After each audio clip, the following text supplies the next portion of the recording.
I understand the Senate Foreign Relations Committee is holding a classified hearing today on Afghanistan, so I wanted to give you a chance to give us an update on Afghan evacuees, not just the American citizens, legal permanent residents, and those who've already had approved SIV applications, but the would-be evacuees are still stuck inside Afghanistan, who can't start their P1 or P2 process until they physically leave the country.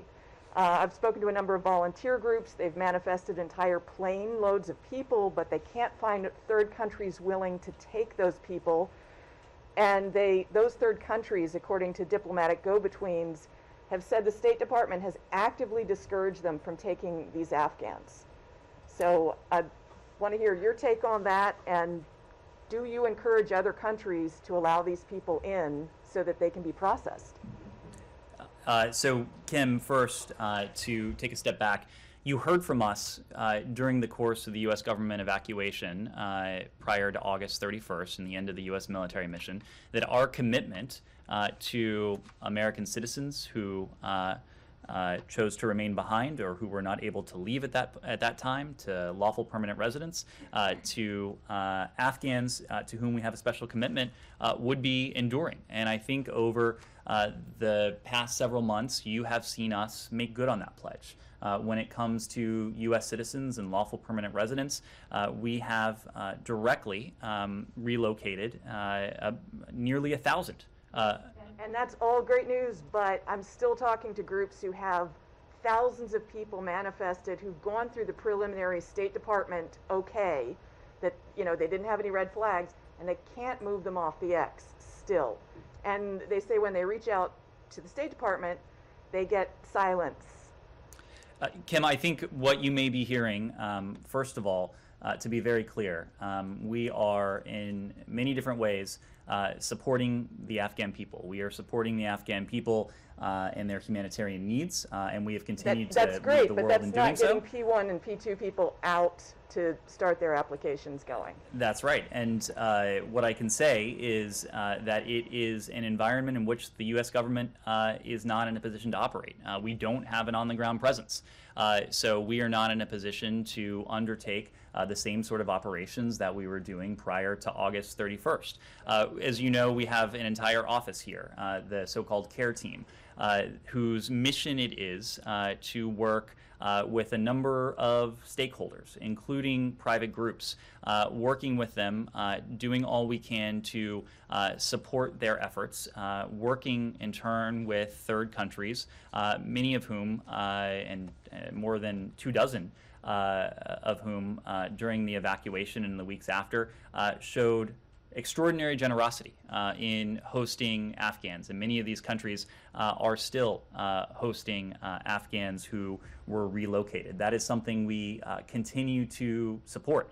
When it comes to the P1 and P2 program, the P2 program, as you know, it was introduced in early August precisely so that we would have another avenue by which Afghans who met the criteria would be able to enter the U.S. Refugee Admissions Program pipeline. It was a complement to the traditional P1 program that has been longstanding.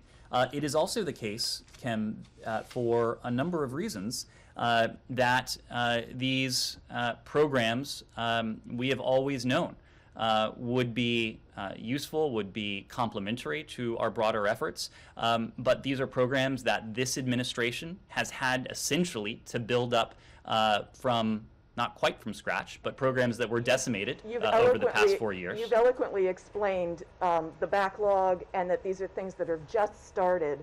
What I'm asking about is that piece of still getting more people off the X to third countries. Are you actively working with new third countries right now who would take these people? We are actively working with a number of countries in the region, in the Middle East, around the world, as we have been. I believe over the course of this operation, these are countries spread across 4 continents who have displayed this extraordinary generosity in hosting Afghans. There are many pieces to this equation. Part of it is impressing upon the Taliban the imperative that they live up to the right of free passage. Part of it is the operational component, ensuring that there is a means by which, usually by air, for individuals to depart Afghanistan if they so choose. There's the charter element that goes along with that. There's a long-standing effort that some of our partners are working on with the Taliban to get Kabul International Airport stood up to regularize the flow of civilian aircraft in and out of Kabul. There is the refugee pipeline. There's a third country pipeline. So yes, there are many pieces to this, and it is impossible to say that one piece is the weak link. We're working on all of them. We're working on all of them because we have a commitment to American citizens, to lawful permanent residents, to Afghans to whom we have a special commitment, Afghans who primarily have worked for us over the years, but also we do have these so-called P1 and P2 programs as part of the U.S. Refugee Admissions Program that this administration has prioritized. In the case of the P2 program, it's a program that we specifically stood up, knowing the needs of the Afghan people. I say all of that not wanting to discount what it is that we are doing as the world's humanitarian leader for Afghanistan to support those many Afghans, millions of Afghans, who remain in Afghanistan and who are in need of nutrition, in need of shelter, in need of the provision of health care and other basic human needs.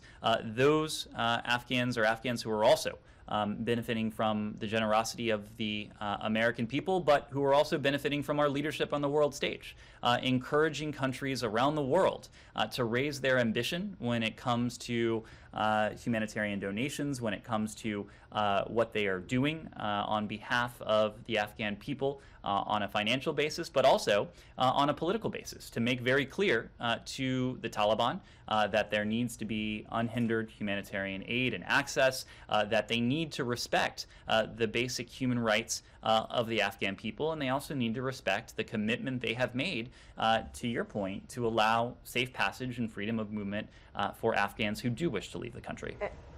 And of course, you did get women partially back to school today? This is something that we have been pressing for. I know that there have been various statements made by the Taliban. What we'll be watching for are the actions and the follow-through when it comes to the rights of women, the human rights of Afghanistan's women, girls, its minorities. It's something that we have prioritized to a great degree. I know that our special representative for Afghanistan, Tom West, in every engagement he has had with the Taliban, has raised this question of human rights and specifically the rights of women and girls. We have a senior official here in our Office of Global Women's Issues, Rina Amiri, whose sole job it is to focus on the human rights of Afghanistan's women and girls. As you know, she was recently in Oslo with Tom West, where this was a core point of discussion with the Taliban. The Taliban are under no illusions about the priority we attach to this issue, the priority we have attached and we will attach going forward. Yes?